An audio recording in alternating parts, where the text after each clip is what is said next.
My wife vanished for 3 days. No call, no text, nothing. When she finally came home, she said, "I don't owe you explanations."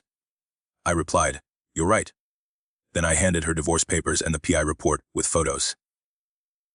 Her story changed immediately when it had started like any other day. Monday morning, I kissed my wife goodbye as she headed off to work. It was the usual routine, nothing out of the ordinary. She said she would pick up groceries on her way home, just like always. We'd been married for 6 years.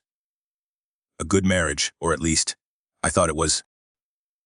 There were no major issues, no signs that anything was wrong. We talked about starting a family soon. Everything seemed perfect. But then she didn't come home. By 7:00 p.m., I started to worry. I called her phone. Straight to voicemail. I tried again and again, no answer. I called her work. They said she'd left at 5:30 p.m., just like usual. So, where was she? I called her best friend, then her sister. No one knew anything. Her mom started freaking out, asking if I'd heard from her. I assured her I hadn't, and I could hear the panic in her voice as she suggested calling hospitals. At this point, I didn't know what else to do. I filed a missing person report the next morning. The cops took it seriously at first, given that she'd never disappeared like this before. And her phone had been off. They even tracked the last location of her phone, pinging a hotel downtown before it died. I felt a mix of dread and confusion. Why would she be at a hotel? With who? When I asked which hotel, the cop gave me a look, one that said it all. "Sir, sometimes adults need space. Give it 48 hours before we escalate." I knew exactly what that meant. They found her phone, active somewhere, probably checked the hotel records, and saw she checked involuntarily. They weren't going to do anything about it. She had taken time for herself, and they didn't see it as a big deal. Frustrated and desperate for answers, I called a private investigator, Raymond. He came highly recommended by a coworker who had gone through a divorce. I explained everything to him, feeling a sense of helplessness I hadn't expected. Raymond was calm, assured me that he'd start immediately and would get back to me within 24 hours. He told me most of these cases were exactly what I feared. I couldn't sleep that night, replaying everything in my mind. By Wednesday morning, Raymond called with the news. He'd found her. She was staying at the Westfield Hotel, room 308, checked in Monday evening. She wasn't alone. She was with a man. A man I'd never seen before, probably between 32 and 35. He arrived Monday evening, stayed both nights. They left the room together twice, dinner Tuesday night, breakfast Wednesday morning. Raymond offered to keep following her, but I didn't need more proof. I asked him to send the report and the photos.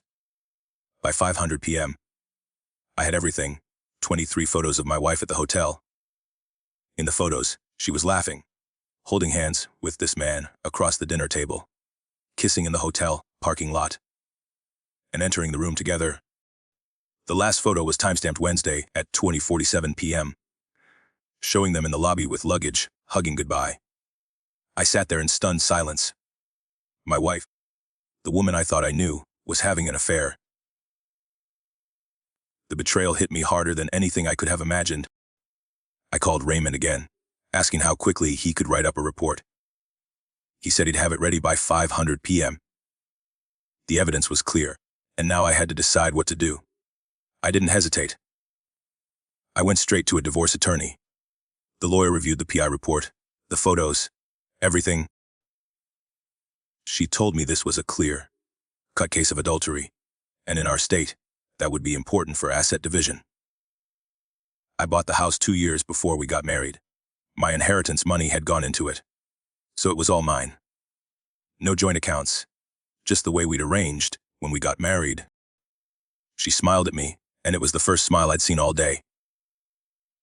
"This is going to work in your favor." By the time I got home at 6:00 p.m., the divorce papers were waiting for me in my email. I printed out 2 copies and placed them on the kitchen table, along with the PI report and photos in a neat manila folder.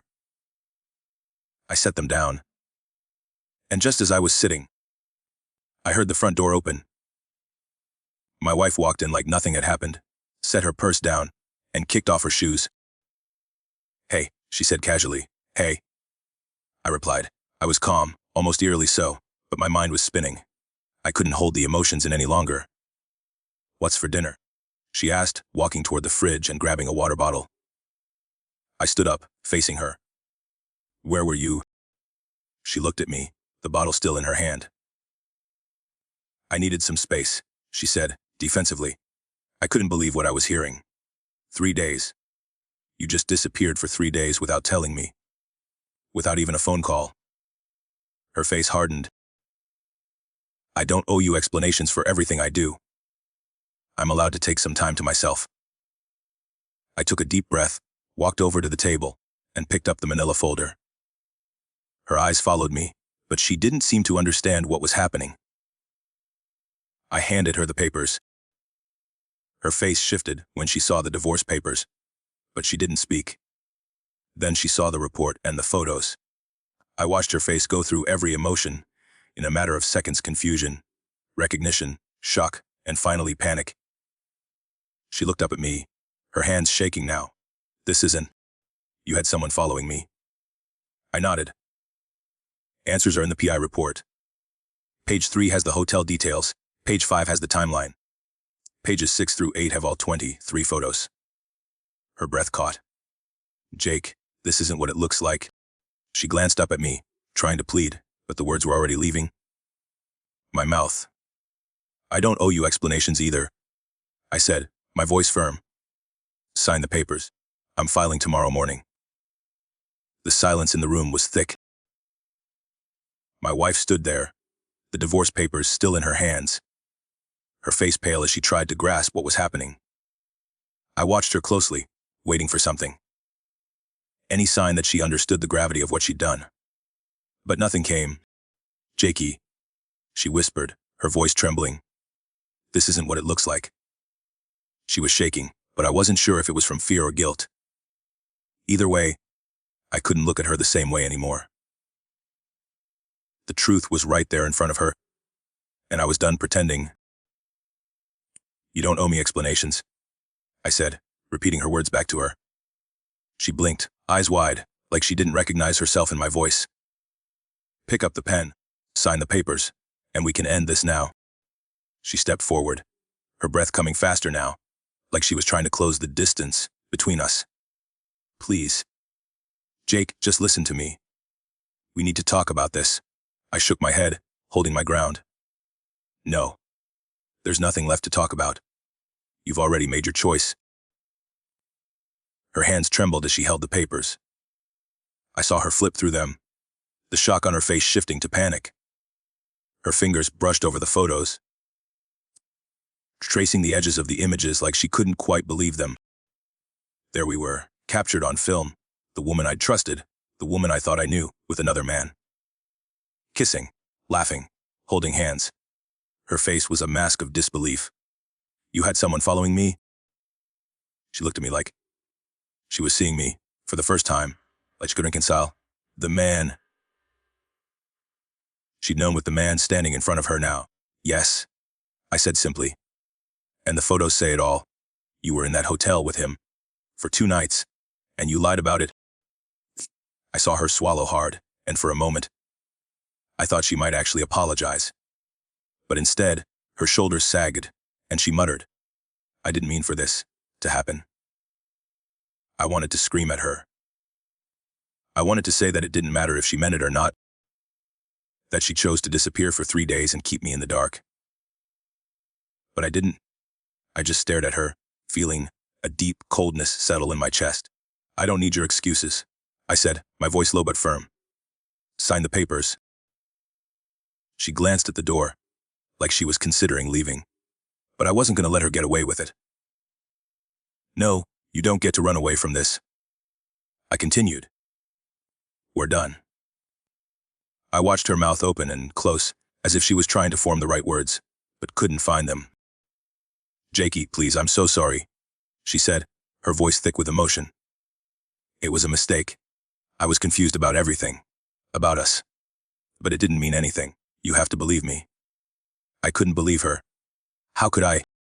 She had been lying to me for days, hiding who she really was behind empty words. You were confused. I repeated, my voice rising now. You disappeared for 3 days without a word, and you think that's just confusion. Her eyes filled with tears, but I couldn't summon any sympathy. It meant nothing, she whispered, her voice barely audible. Then why did you do it? I asked, my voice tight with frustration.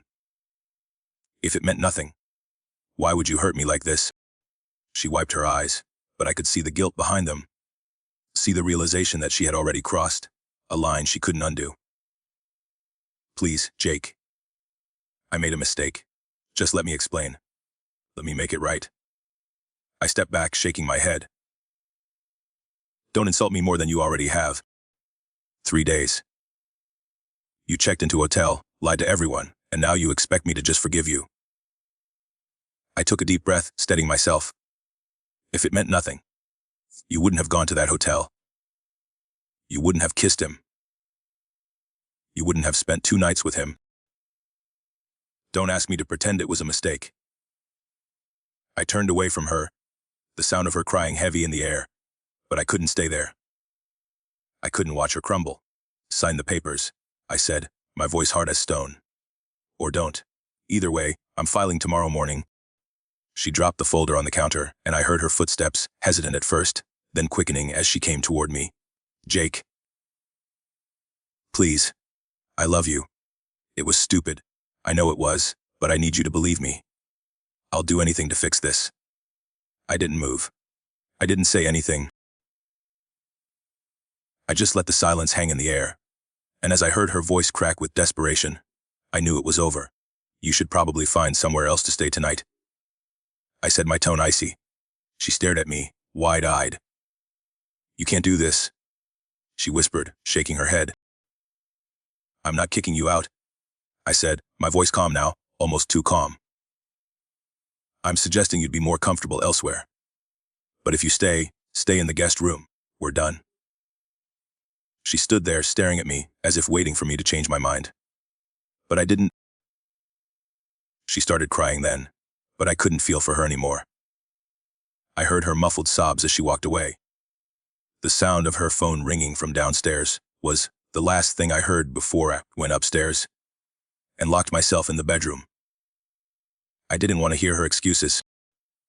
I didn't want to hear her try to justify what she had done. I just wanted peace. And at that moment, I realized that peace would come when I finally let go of her. But as I lay down on the bed, I couldn't shake the feeling that everything had changed. My life, my marriage, everything. It was over, and there was no going back.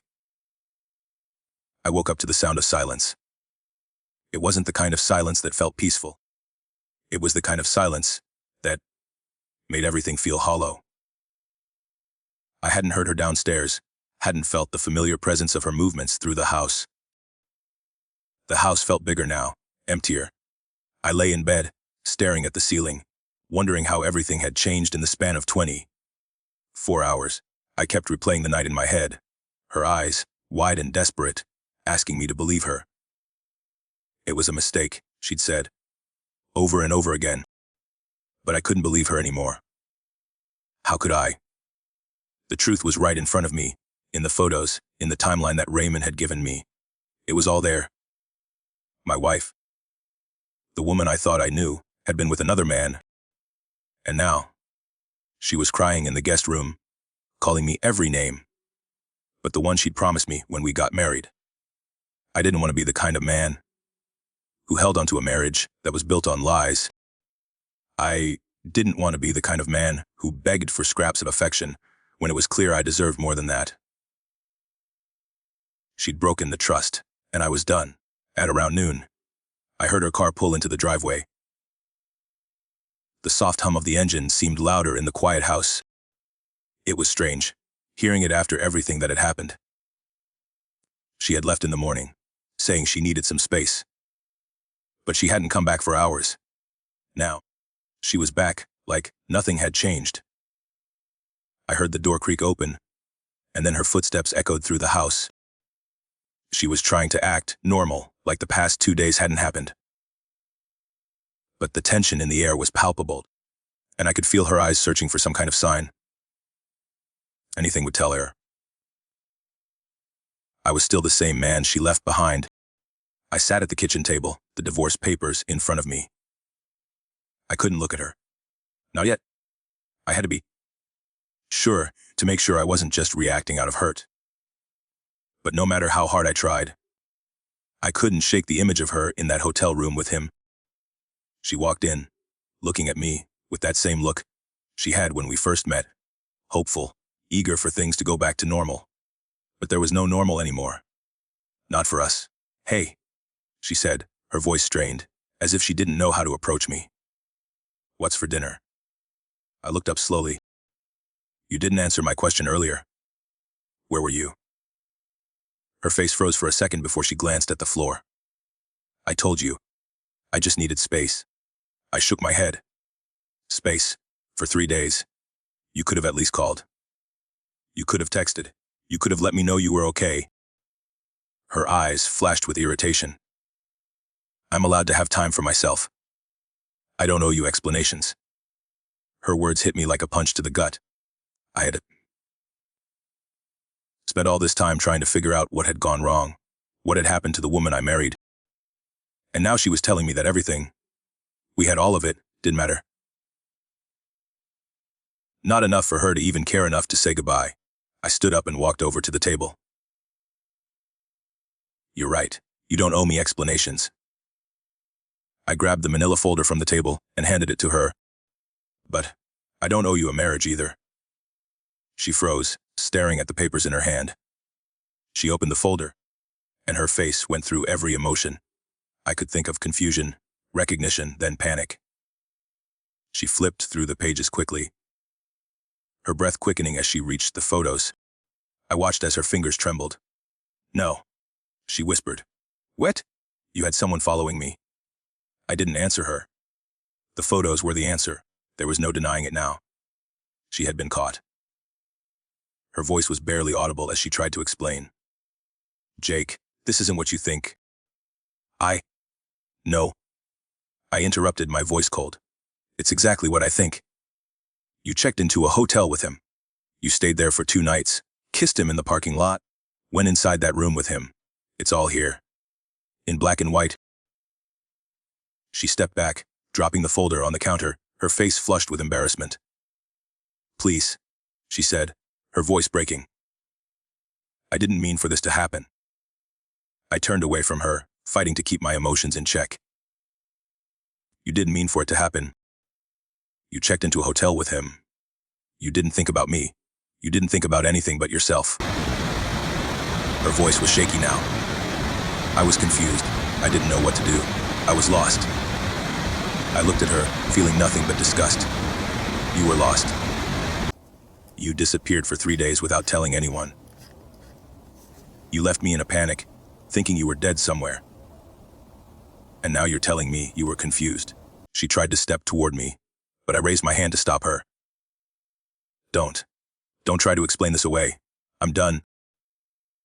I grabbed the folder and walked to the front door. "You should probably find somewhere else to stay tonight," I said, my voice steady. I couldn't show her how badly it hurt. Not now. Her eyes filled with tears, and she stepped closer to me. "Jake, please don't do this. I'm sorry. It was a mistake. I love you." But I wasn't listening anymore. I didn't want her words. I didn't want her apologies. I wanted to move on. "You should go," I said quietly, my voice final. "This is over." I turned my back to her, heading up the stairs. Behind me, I heard her crying, but I didn't turn around. I couldn't. I locked myself in the bedroom and lay down on the bed, trying to block out the sound of her sobs. I felt nothing but a cold emptiness. This was it. This was the end. And yet, despite everything, I couldn't help but feel the sting of loss. The next few days felt like a blur. I kept telling myself I had done the right thing. I had stood my ground, but it didn't feel like victory. It felt like emptiness. I kept thinking about the woman I had married, the woman I thought I knew. All those years, the trust I had placed in her. And now, she was gone. Not physically, but emotionally. The truth had ripped away everything that had once been real between us. And what was left? A marriage built on lies and betrayal. I wasn't sure how to move on from that. By Thursday afternoon, her family started showing up. First, it was her dad. He knocked on the door, early in the morning, his fist pounding on the wood with a sense of urgency that felt so out of place. I opened the door, already knowing what was coming. "Open up," he said. "We need to talk man to man." I stood there for a second, unsure of what he could possibly say to change anything. I wasn't in the mood to hear his defense of his daughter, not after everything that had happened. Still, I stepped aside, letting him in. "What is it?" I asked, trying to keep my voice neutral. "I want you to stop this nonsense," he said, stepping into the house. His eyes were sharp, and I could see the anger in his face. "You're embarrassing my daughter over some misunderstanding." "A misunderstanding," I repeated, trying to keep the frustration out of my voice. "She checked into a hotel with another man. She was with him for 3 days. That's not a misunderstanding. That's an affair." Her father took a deep breath, his face softening for a moment. "Look, Jake, she's been through a lot. She was confused. People make mistakes. People don't check into a hotel room with someone else if they're confused." I shot back, my anger rising. She made a choice. A choice that's over now. He stepped forward, getting closer to me, his voice dropping to a low growl. "You're throwing away a good woman. You'll regret this." I stood my ground, feeling a cold wave of resolve wash over me. "I'm not throwing anything away. She did this, not me." He shook his head, his face turning red with frustration. "She told me you've been distant. Cold. Working all the time. Maybe you drove her to this." The words hit me like a punch. "That's what she told you. She told you that her actions were my fault." I couldn't believe it. She knew my schedule. She knew I was working, but I'm not responsible for her choices. "Maybe you should have been there for her," he insisted, his eyes narrowing. "Maybe she should have thought about that before she decided to sleep with someone else," I retorted, my voice thick with bitterness. He backed off, his expression shifting from anger to something almost pleading. "She made a mistake. She knows it. She's devastated. You need to be the man here. Forgive her. Think about the family, what you've built." I took a step back, not wanting to hear any more of this. I built a life with someone who betrayed me. That's what I've got now. I turned to walk away, but he followed me, his voice rising. "You'll regret this. I'm telling you. You'll regret it." I looked at him, feeling a sense of finality settle in my chest. "I'll remember I divorced a cheater," I said coldly. "Now, get out of my house." He didn't say anything else, just glared at me before storming out, slamming the door behind him so hard that a picture frame fell off the wall. The anger and frustration didn't stop there. A few hours later, my wife's sister showed up, followed by their mother. I'd barely gotten a chance to breathe before the next wave of emotional manipulation came crashing into the house. Her sister barged in, carrying a suitcase like she had every right to be there. "We're here to get her things," she announced, her tone firm and expectant. I felt my patience snap. "Make a list of what's hers. I'll have it ready by next weekend." "No," she insisted, stepping past me into the living room. "We're taking it now." I stepped in front of her. "No, you're not. This is my house, and I'm not letting you just walk around taking whatever you want." Her mother started crying, her voice breaking. "How can you be so cruel? She's devastated." I couldn't look at her. She should have thought about that before she checked into a hotel with another man. The sister's face twisted with anger. "You know what? She told me you were boring in bed anyway. That's probably why she needed something exciting." The words stung, but I wasn't going to let them see it. Cool. Hope exciting was worth half her stuff in the divorce. Her mother gasped, stepping back. This is financial abuse. You're leaving her with nothing. I could feel my blood boiling, but I stayed calm. She'll get what she's legally entitled to. My lawyer's already handling it. It's over. The sister started shouting, but I couldn't listen anymore. Get out, I said, my voice cold. If you want to collect her things, make a list and come back next weekend. Until then, leave. They didn't say another word.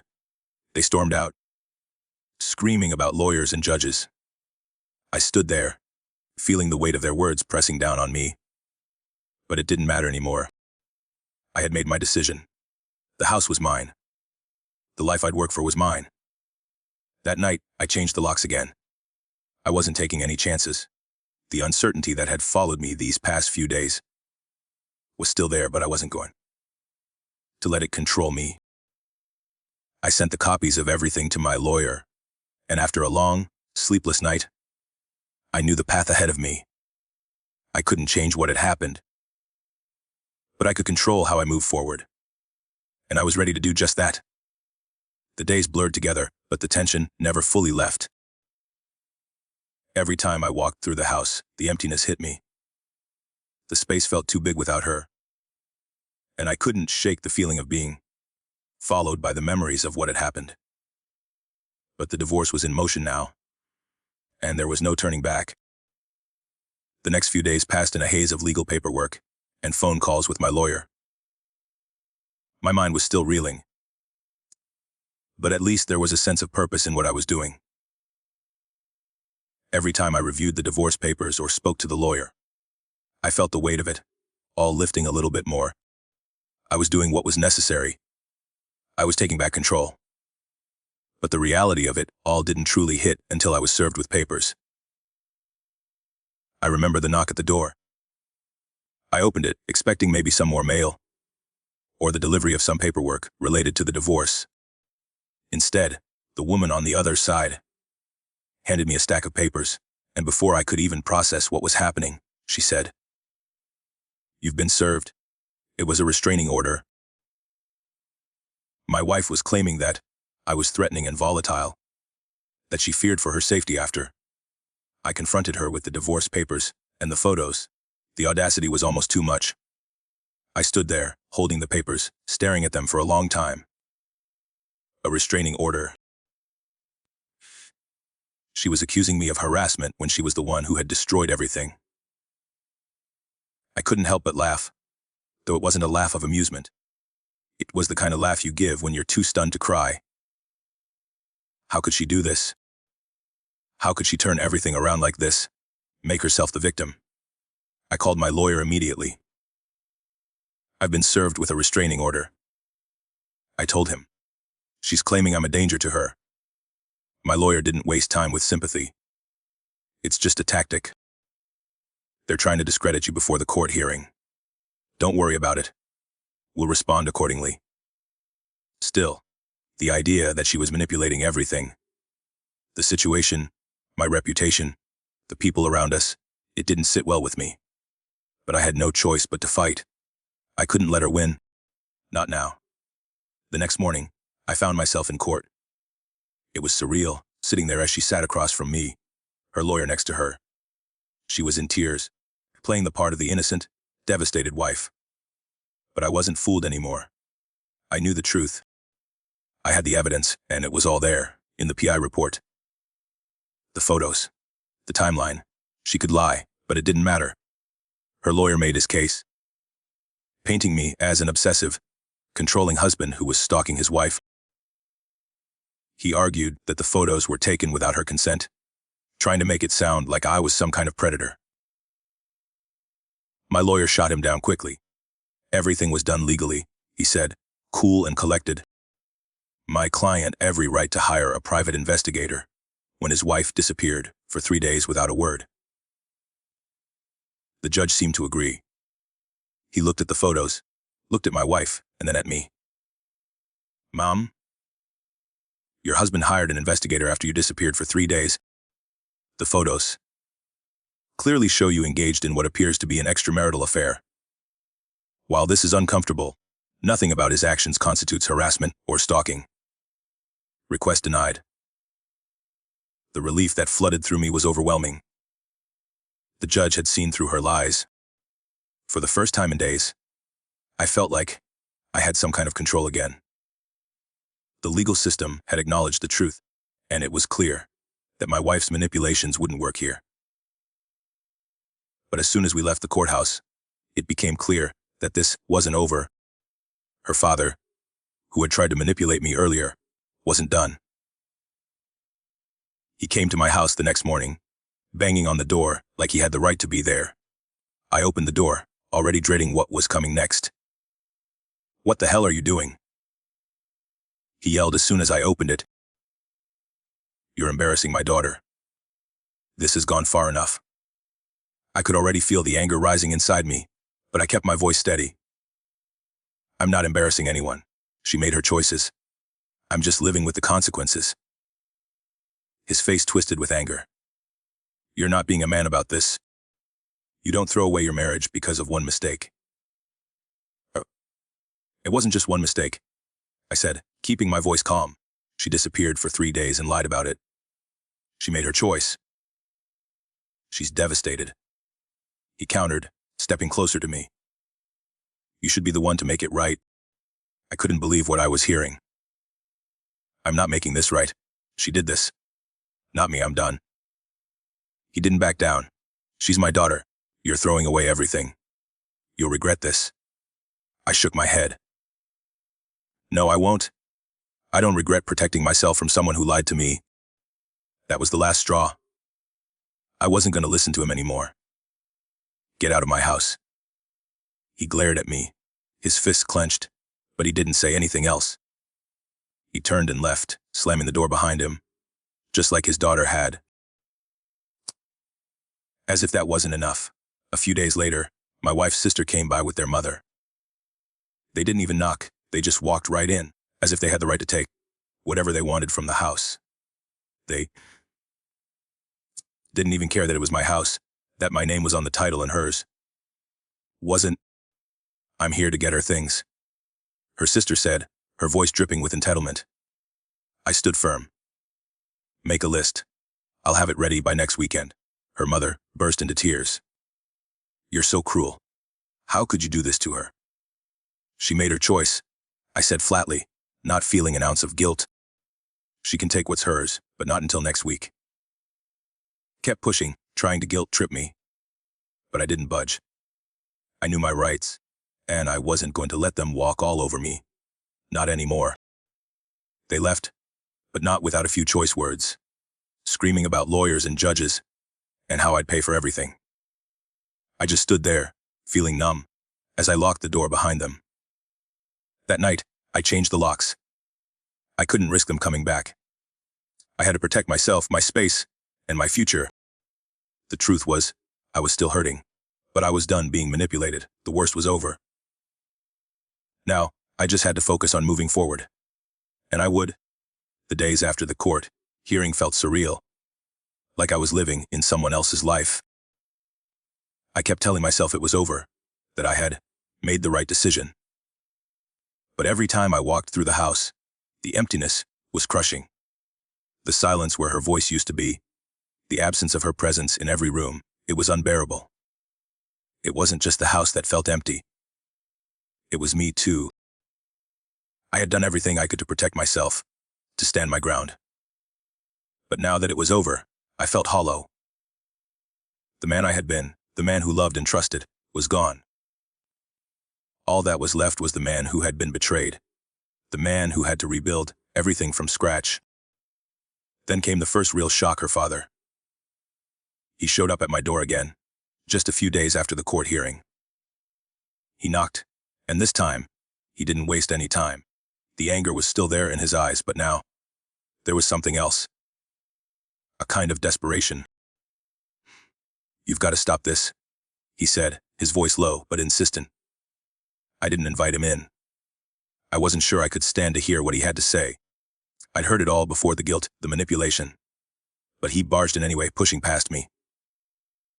"This is ridiculous," he said, standing in my hallway. You're making a spectacle of all of us. My daughter is devastated. Do you even care? I crossed my arms, trying to control the fire rising in me. She's devastated. She made a choice. She chose someone else. He didn't like that.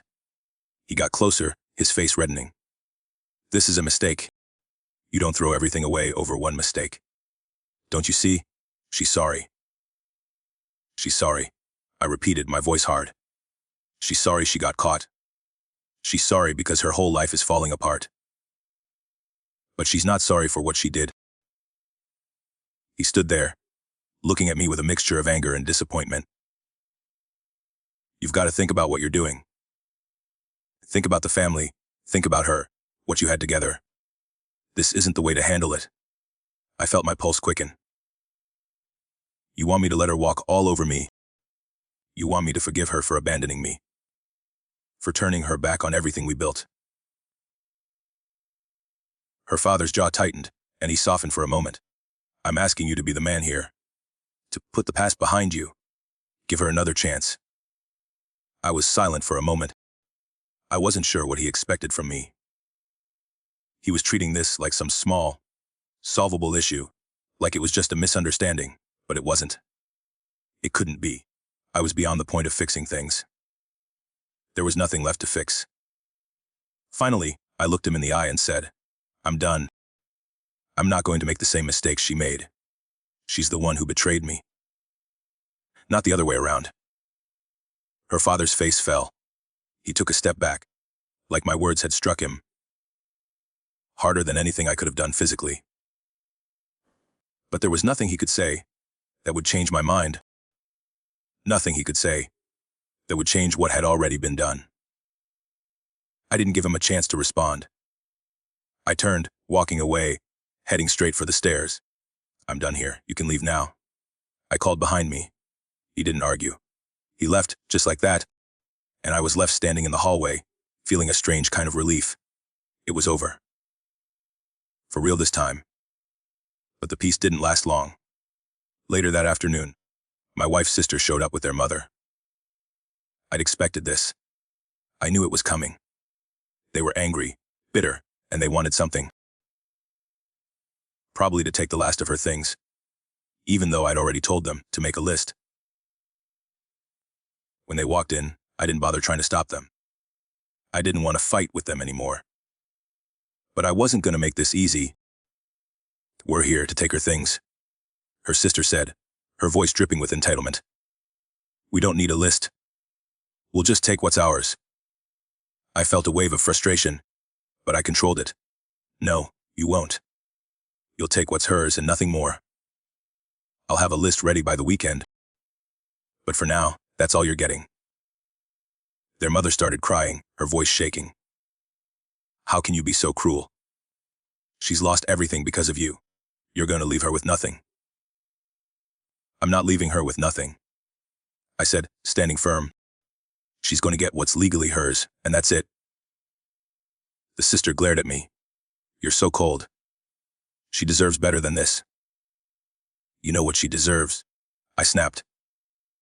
She deserves to live with the consequences of her actions. Her sister stepped forward, trying to push past me. You think you're so much better than her. You think you're in the right, but you're not. You're making a huge mistake. I don't care what you think, I said, holding my ground. I've already made my decision. If you want to take her things, make a list. Otherwise, get out. There was a long silence. Her mother was still crying, and her sister was fuming. But neither of them spoke again. They left, dragging their suitcases behind them. I didn't feel any satisfaction. I didn't feel anything at all. The door slammed behind them, and I locked it. I didn't know what I was supposed to feel. I'd gotten rid of her family, kept the house, kept my dignity. But it still didn't feel like enough. It was over, but it didn't feel like the end. Not yet. Not fully. There was still the rest of my life to deal with. The weeks after the court hearing. Hearing were a strange mix of numbness and relief. I spent most of my time alone, in my head, trying to figure out what had just happened. I wasn't sure if I was grieving the loss of my marriage or just The idea of it. The person I thought I was married to. I felt empty, but also strangely lighter, like the weight of the past few months was slowly lifting off my chest. I kept to myself mostly. The house was still too big for just one person, but I was getting used to the silence. The echo of footsteps in the hallways. The lack of voices at the dinner table. It was all so strange. But I had to remind myself that it was for the best. I'd made the decision, and it was final. The first time I saw her, after everything had gone down, I wasn't prepared. It had been a few weeks, and I thought I was past all of this, but there she was. I was at the grocery store, just picking up a few things. I turned a corner, and there she was, standing at the end of the aisle staring at me. We locked eyes for a moment, and the world seemed to stop. My heart skipped, and I could feel the tension in my chest tighten. She hadn't seen me yet, but I knew she would. Her eyes widened, and she froze. For a split second. She didn't move, like she wasn't sure if I was real, or if I was some kind of ghost from her past. I could see the tears welling up in her eyes, and for a second, I thought she might walk toward me. But instead, she just stood there, her breath shallow. I knew what she was thinking. She was probably hoping I'd come to her. Hoping I'd reach out, hoping I'd say something. Anything that would give her back the life she had destroyed. But I didn't move. I couldn't. I looked at her one last time, and without a word, I turned around and walked in the opposite direction. The encounter was over in a matter of seconds, but it felt like a lifetime. I could feel her watching me as I walked away, but I didn't look back. There was nothing left to say, nothing left to do. It was over. The next few days were quieter, but it was almost like everything in my life had shifted. I kept seeing her face, the way she looked at me in that moment, but I refused to let it affect me. I couldn't. She had made her choice. And now, so had I. I started doing things for myself. Small things. Things I'd put off for years. I repainted the bedroom, changed the furniture, made the space mine again. The bed that had once been filled with uncertainty was now just mine. I started taking more time for myself. Getting out of the house more, meeting people. Doing things I hadn't done in years. But even as I tried to move forward, there was still a part of me that couldn't fully shake the past. A few days after the grocery store encounter, I got a text. It was from an unknown number, but I had a feeling I knew who it was. I hesitated before opening it, but curiosity won out. Please don't do this. The text read, I love you. I've made a huge mistake. I'll do anything to fix this. I stared at the screen for a long time, the words sinking in. For a moment, I felt that familiar wave of anger rise up in me. That old feeling of being trapped in the past, in the lies she'd built around me. But I fought it down. I didn't need her apologies. I didn't need her love. I needed my peace. I blocked the number without replying. The next day, another text came through, from a different number. I didn't open it. I couldn't. I had to let it go. I had to stop looking back. At work, people started asking about her. It wasn't surprising. Some people knew what had happened, but others were just curious. They'd heard the rumors, and of course, they wanted to know what happened. But I wasn't giving them anything. I wasn't going to be that guy. I wasn't going to be the guy who let everyone know every detail of his personal life. I didn't owe anyone that. But it still hurt. Every time someone asked, it felt like I was being pulled back into the pain, into the mess that had been my life just a few weeks ago. I had to remind myself it was over. I had to protect my peace, protect my future. And then, just as I was starting to feel like I was finally moving forward, the calls started. The first one came at work. I was sitting at my desk when the phone rang. It was her. Again, I let it go to voicemail. I wasn't ready to hear her voice. I wasn't ready to go back to that place. But she didn't stop. She called 3 more times that day. Then again the next day. I kept blocking her numbers, but it didn't stop her. Every time, I thought I was done with it. Every time, I thought I was moving forward. There she was, clawing her way back into my life. Finally, after a week of this, I got a text from her sister. I didn't recognize the number, but I knew it was her. "Hey, it's me. I just wanted to check in on you. She's really struggling. Losing you has been so hard on her. Please, can you just talk to her? It's been weeks, and she's a mess. She needs closure. You both do." I stared at the message, my fingers hovering over the phone. Closure. She was asking for closure. I had given her that in court. I had given her that the moment I signed the divorce papers. I took a deep breath and typed a quick reply. I've already given her all the closure she deserves. I hit send without hesitation and blocked the number. The rest of that week was quiet. No more texts.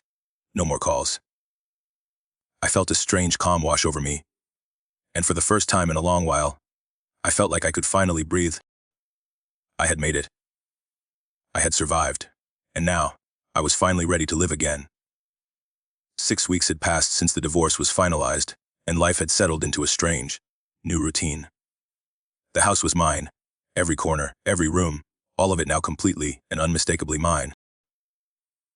It felt like I had finally reclaimed something that had been taken from me, something that had once been shared. But as I walked through the empty halls, I could still hear echoes of her voice, still feel her presence in the spaces she'd once inhabited. It was like trying to erase a memory that refused to be forgotten.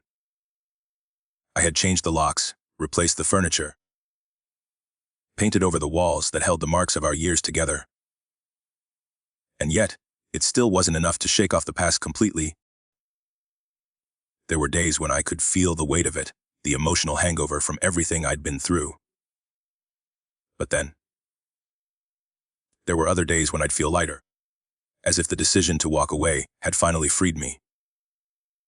Those days were becoming more frequent, and I was grateful for them. One evening, I was sitting on the couch, flipping through a book, when my phone buzzed. I glanced down and saw her name on the screen. I felt a knot tighten in my stomach, but I didn't pick up.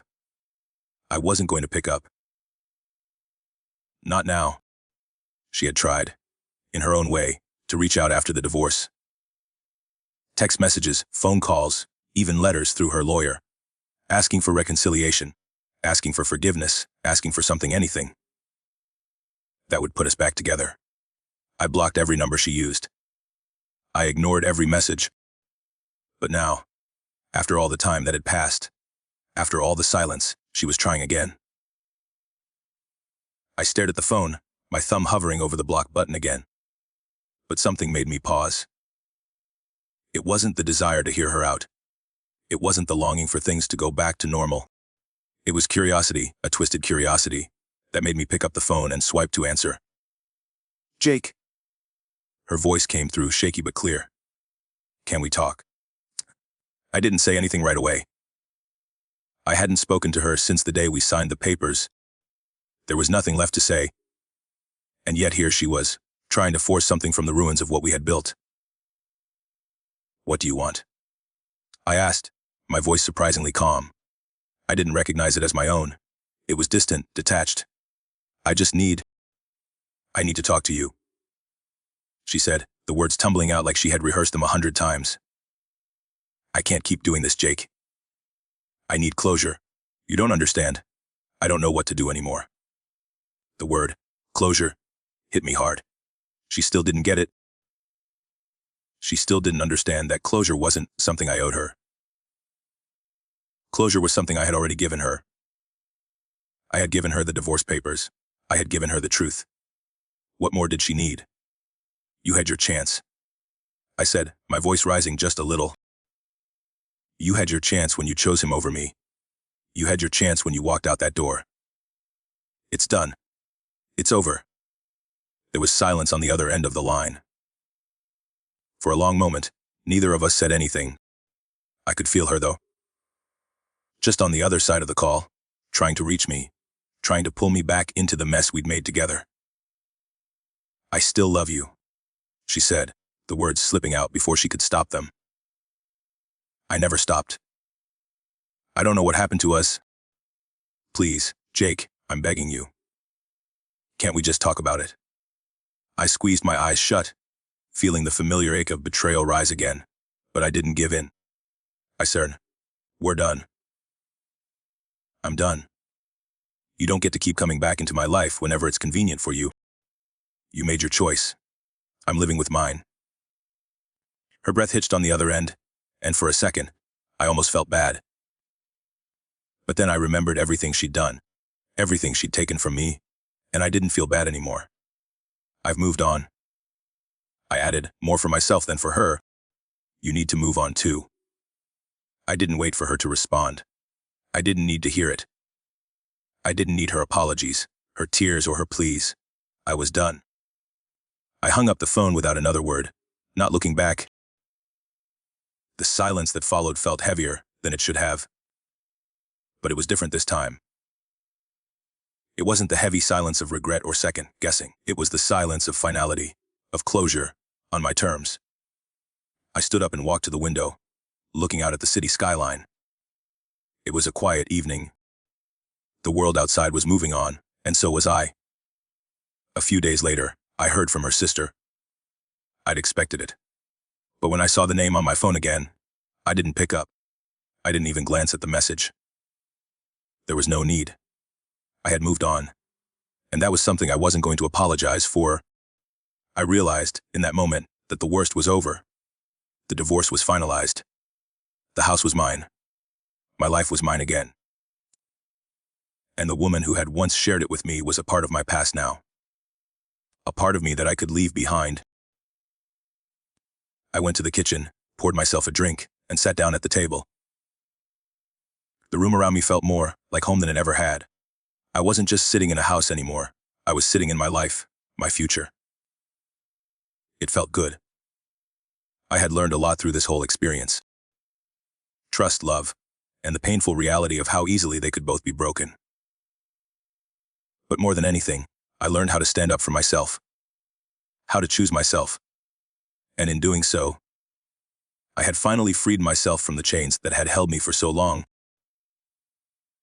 And for the first time in a long while, I wasn't looking over my shoulder. I wasn't waiting for her to come back. I wasn't waiting for any kind of apology. I was just moving forward. I was finally free.